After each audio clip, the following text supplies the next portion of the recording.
So today we're going to talk about a phenomenon called coronavirus fatigue. All right, and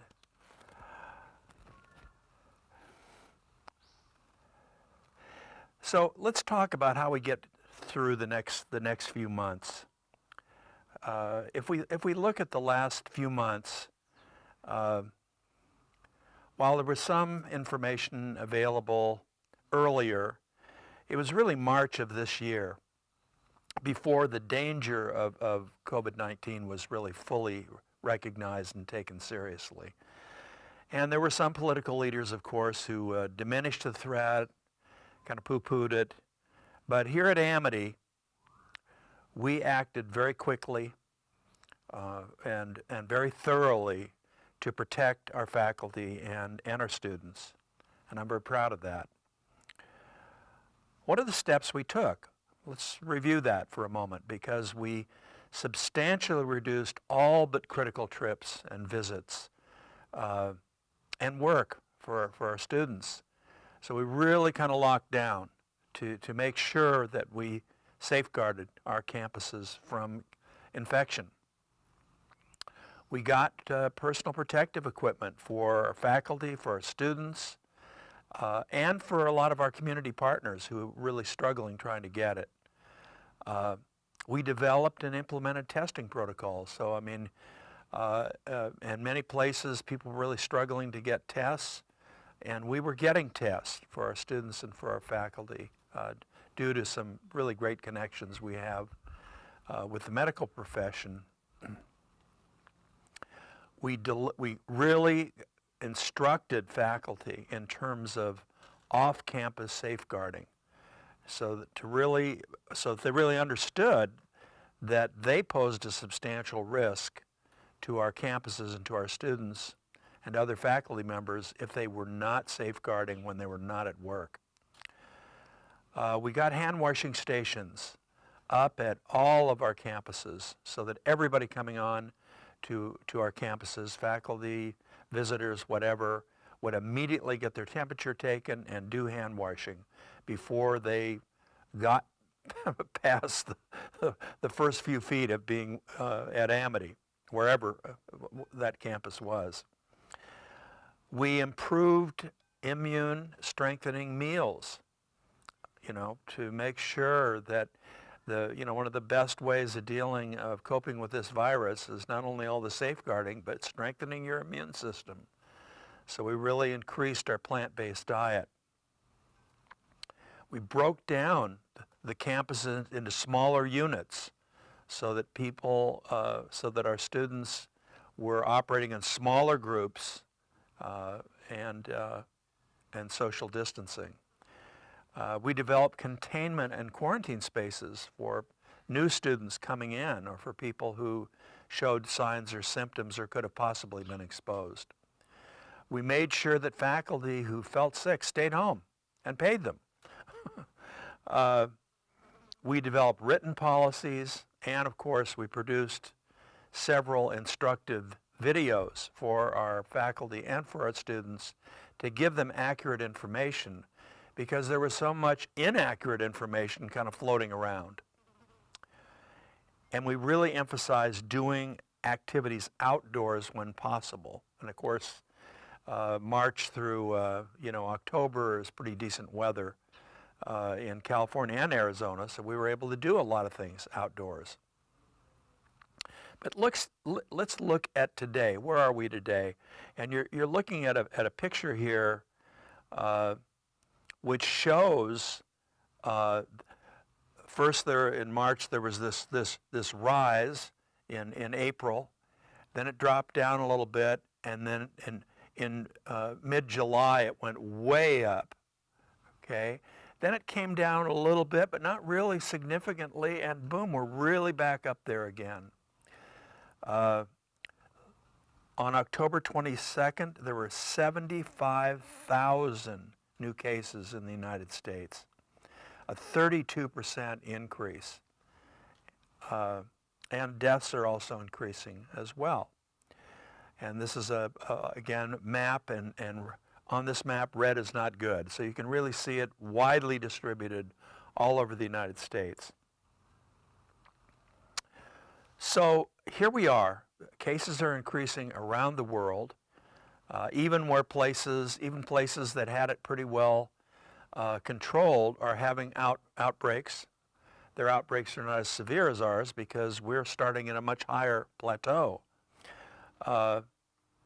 It's not over. We have not turned the corner, and we're going to be with this for quite a while. We're getting better at treating COVID-19, but the death rate is still very high. The infection rate is still very, very high.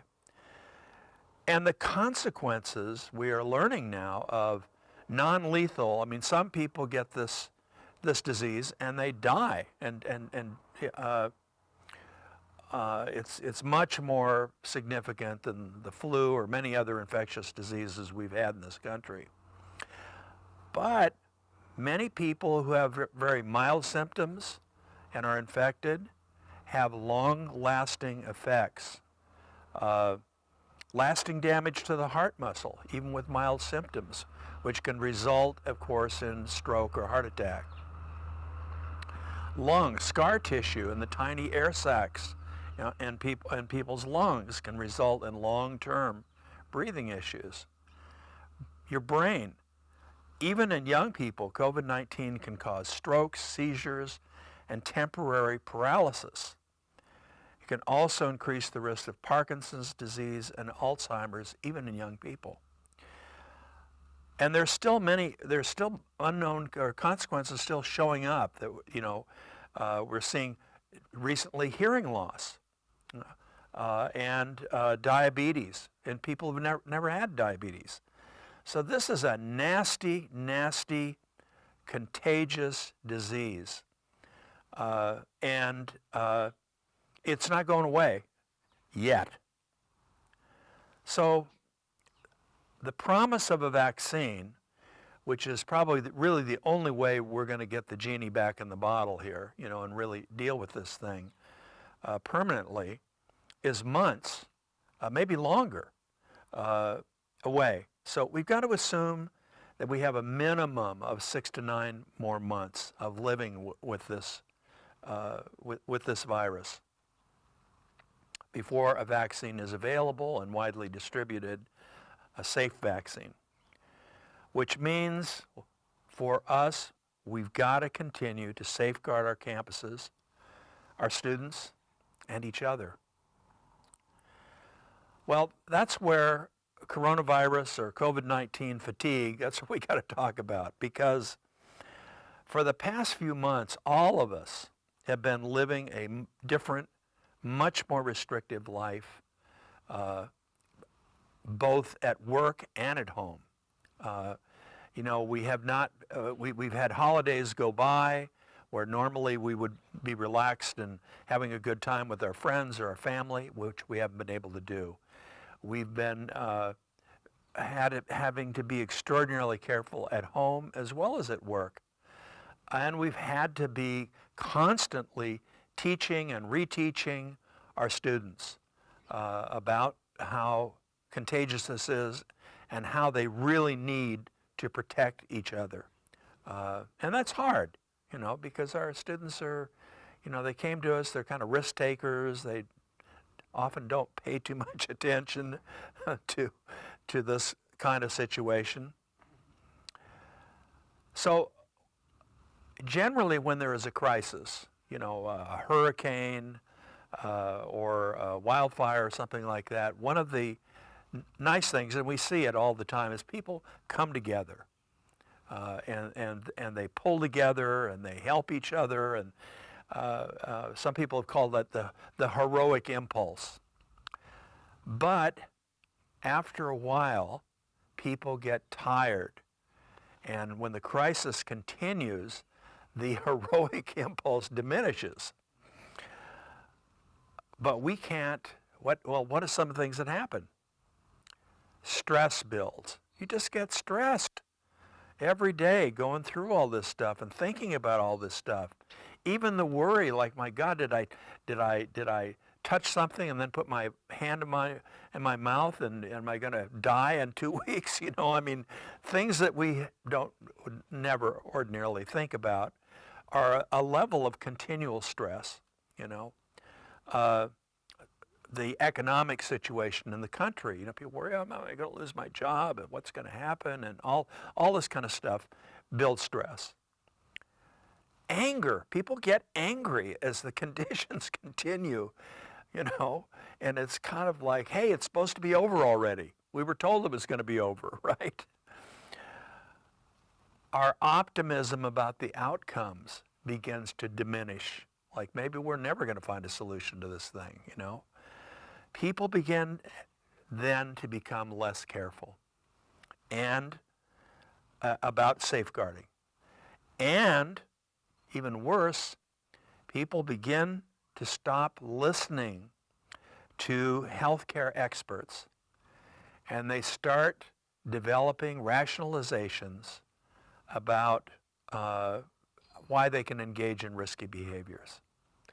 And of course, there is a constant chatter on the internet and social media and some news outlets, which is permissive, saying, you really don't have to do this. It's really not as bad as you think, and you have to enjoy your life, and so forth and so on. So this is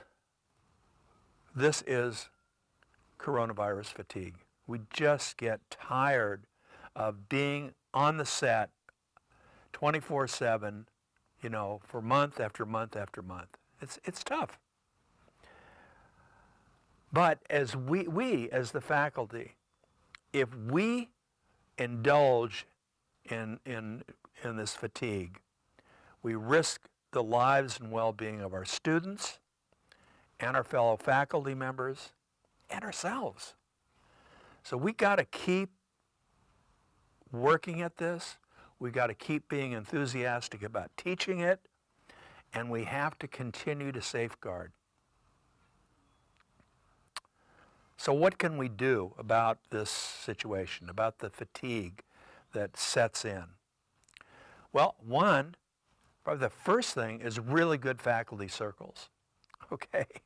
I mean, we're doing it for the students. We need to do it for each other.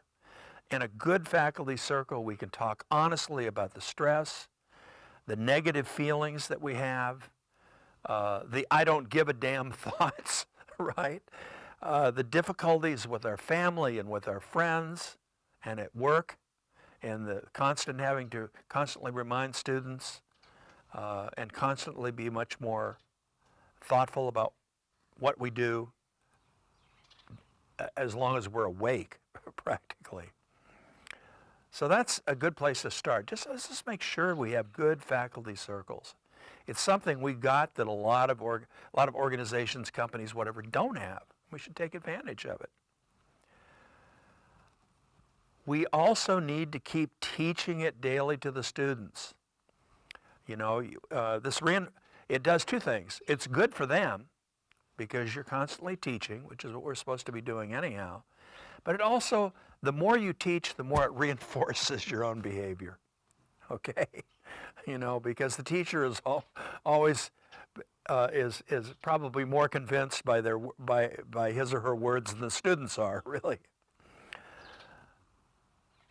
There are things, mindfulness and gratitude exercises are really good.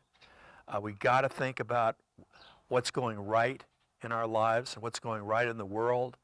We got to be grateful for the fact that we're all working, and there's millions of people who are out of work, who have lost their health insurance. Many of them are being evicted from their homes. I mean, there's terrible suffering going on in our country because of this virus and because it's been mishandled so badly.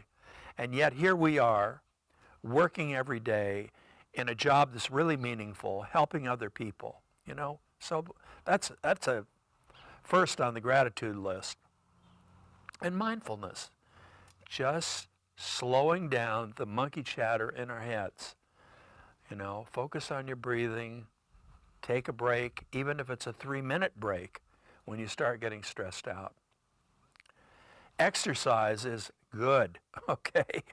there's a tendency when we're under stress not to exercise, and exercise is a great stress reliever. And get outdoors. You know, if the weather's good, get outdoors. If the weather's bad, go out anyhow. Okay, being outdoors is wonderful for your stress level. It's not. It's the danger level drops about 1,000%. You know, so you can walk around, go to a park, go for a hike without a mask, enjoy yourself, take your family and friends with you. Those are all things we can do to deal with this inevitable fatigue over the length of this virus and the things it's made us do. We also got to remember to reinforce all of our COVID-19 protocols. Hand washing stations, make sure they've got fresh water, hand sanitizer, disposable towels. Masks worn in all public settings. Hand washing regularly throughout the day. You know, we tend to, it's too much of a hassle or whatever. Create those rationalizations. Keep the physical distancing going. Tight controls on the in and out of our campuses. You know, that's that membrane that we talked about on other videos, you know, that protects us, that bubble that protects us. And when something penetrates the bubble, we got to make sure it's not bringing the virus into the bubble. Continuing to use containment and quarantine for anybody who might be infected or is infected. Disinfecting high-touch surfaces. Now, it turns out that what appears to be we're learning is that the transmission of this virus is not primarily through contaminated surfaces. It can't do it, but most of it seems to be respiratory, you know, and we'll talk about that in a minute. Safety protocols in vehicles for passengers and for drivers. We've got to keep that up. And faculty, of course, this is so critical, following all our safeguarding protocols when they're off campus. And coming to work with a go bag, wearing freshly laundered clothes, and all that good stuff we've talked about in the past. I want to talk about masks. I know we've talked about masks. We've made videos about masks. We have Zoom calls about masks. But it's so important. I want to go over it again quickly. The head of the Centers for Disease Control said, actually, quote, that wearing a mask is more important than the vaccine. That may be a little overstated, but of course we don't have the vaccine. So right now he's right, which is, this is the vaccine right now. So the risk from the virus appears to be greater from airborne transmission than from surfaces. And that's why the mask thing. And I just saw an article this morning. It laid out in state by state the percentage of people wearing a mask and the percentage of people infected. And it's a direct correlation. When you get 90% of the people wearing masks in a state, the transmission rate is really, really low. In states where like 50% of the people are wearing a mask or reporting that they're wearing a mask, the transmission rate is very, very high. Okay? It doesn't make it whether it's rural or urban. It's a direct link. So this is the key to our success for the next few months until we get the vaccine. So wear your mask. Make sure the students wear their masks. And wear them properly. And I'm going to go over this real quick. These pictures that we looked at before. Don't wear the mask below your nose. You know, all of us breathe through our mouth and our nose. And so if we're not covering our nose, then the aerosols and droplets, probably more aerosols out of your nose, are going to come out into the air, and we're risking infection. Don't leave your chin exposed, okay? Don't wear your mask loosely. You want the mask to really fit on your face. because again, stuff will sort of sneak out the sides or down below, and don't wear your mask so it just covers the very tip of your nose. And then it's going to fall down, of course. Put your mask under your chin. Don't push your mask under your chin to rest on your neck. You know, this is, you have people walking around, they've got a mask, but they're not wearing the damn thing. So what good can it do? So wear your mask properly. Really, really important. And remember, always wash your hands before and after wearing a mask. And once you put it on, leave it alone. Okay, don't be constantly fiddling with it. Use the ties or loops to put your mask on and to remove it. Again, you don't want to be touching the front of it. You may have to at some point, but you really don't want to be touching it over and over again. Make sure it fits properly. If you have a cloth mask, make sure you wash it every day. So I'd have more than one, of course. If you have a surgical mask like this, put it in a paper bag, closed paper bag, for 24 to 36 hours. And if it gets wet, it's gone. You know, they lose their protective quality if they're, and don't take risks just because you're wearing a mask. Because you're wearing a mask, still do the social distancing. I want to show you this. This is, I've noticed, I went to, had a medical appointment, and I noticed that the doctors all have this little, called a nose bar on their mask. Well, what good does that do? Well, what it does is that you kind of clamp it around your nose, and it really holds your mask in place. The other cool thing about it is you don't get the blowing up if you're wearing glasses, so that it doesn't fog. But mainly it holds that mask in place, and then you're not touching it and adjusting it, and you're not dealing with this thing I see all the time. People, the mask is sliding down their nose, and then they're pushing it up, or they're forgetting about it, or they're irritated with it. This solves that problem. I think 100 of these cost $7. We're going to buy a whole bunch of them, distribute them at our campuses. But for those of you who are in the prison, you might want to just go to Amazon to get these. It's called the Nose Bar. Very simple, really, really makes a difference, because I find myself irritated when I've got to keep adjusting the mask. And so I've been wearing this for a couple of days now, and I have been convinced this is the way to go.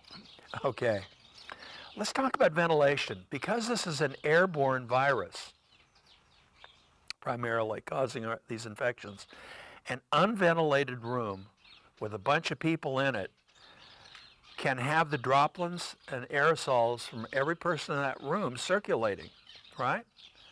Not good. So it's important, and maybe the aerosols from somebody was in the room an hour before, because these aerosols can float around unseen in the air. So when we can, we want to make sure that the windows are open.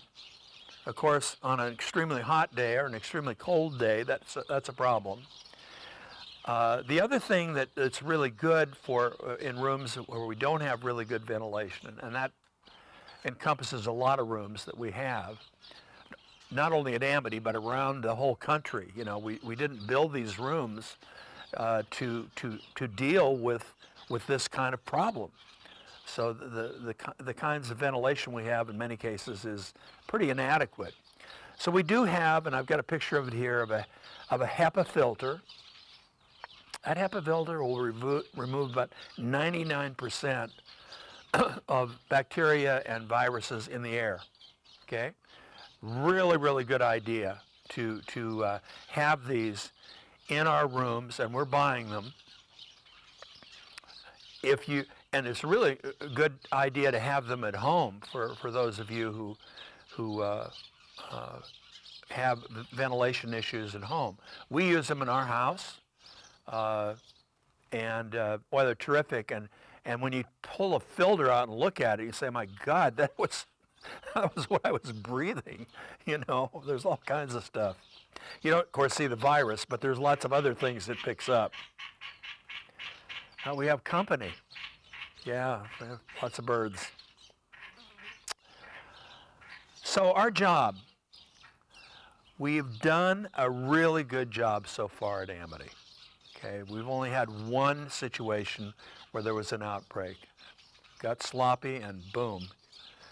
But all throughout Amity, prison projects, our residential campuses, and our other sites, we have done really, really well. People have been very disciplined and have really bought into this. But that does not mean we can relax for the next few months. If anything, the danger is greater. The round of infection is going up. People all over the country are having coronavirus fatigue. And the information available to us is still, we're constantly bombarded by inaccurate information, telling us to relax and, don't worry about it. So we got to redouble our efforts. We've got to demonstrate our commitment to safety for our coworkers and for our students. And I'm just asking all of you, okay, I know this is tough. I know you're tired, but please double down and let's get through this next few months. And if we can come through this thing with no major outbreaks throughout our community, wow, we have a lot to be proud of, and we have a lot of students who are going to be grateful. They may not feel very grateful right now because they're suffering from the same things we are. They're getting tired of this, and they had other plans, particularly people that are getting out of prison, and it feels like they're incarcerated again, much nicer setting, but still, none of us likes being told what to do, particularly 24 hours a day. So it's tough, it's hard, but we can do this. I know we can do it because we've done such a good job so far.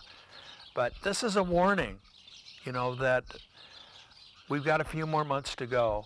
I hope it's only a few more months. So thank you.